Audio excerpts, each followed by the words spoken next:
Today, we're diving into what normal infant sleep actually looks like.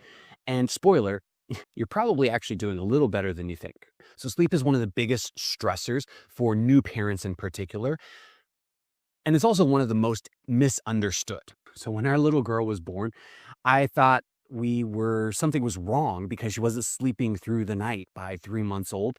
But it turns out that's not only normal, it should have been expected. I just didn't know the science behind it yet. So, to start off, newborn sleep is wild, and that's actually okay. People think newborns should be on a consistent schedule right from the get-go. And the truth, well, that's really falls apart when it meets reality.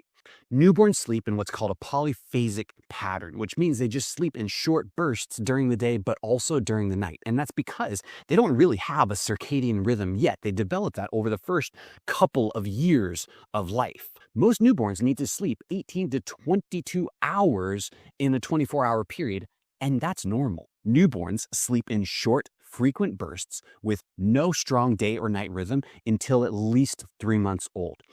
Feeding needs wake them up every 1 to 3 hours. In fact, newborns are kind of like college roommates. They eat at 2 in the morning, they nap at noon, they have no concept of personal space, and they never clean up after themselves. So even though we start with a wild roller coaster, sleep is supposed to change over the next 3 to 9 months.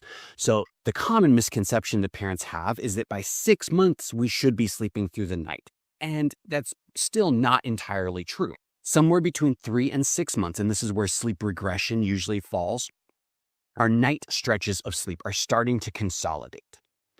What that means is we're actually starting to develop a little bit of a normal sleep cycle. We're developing a little bit of REM sleep. We're developing a little bit of deep sleep in this time period. And our daytime sleep gradually drops down, where we'll be awake for more and more and more hours during the day. And our time to fall asleep actually should be shortening. Somewhere between 6 and 9 months, baby actually starts to develop some self-soothing skills. Nighttime feedings usually reduce, and sometimes they'll go away completely.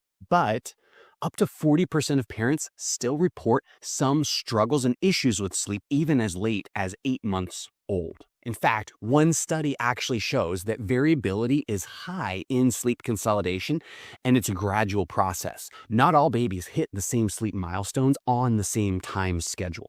Think of that transition in sleep consolidation more like a dimmer switch than a light switch. It doesn't happen automatically or overnight. It is going to be a slow process for some people.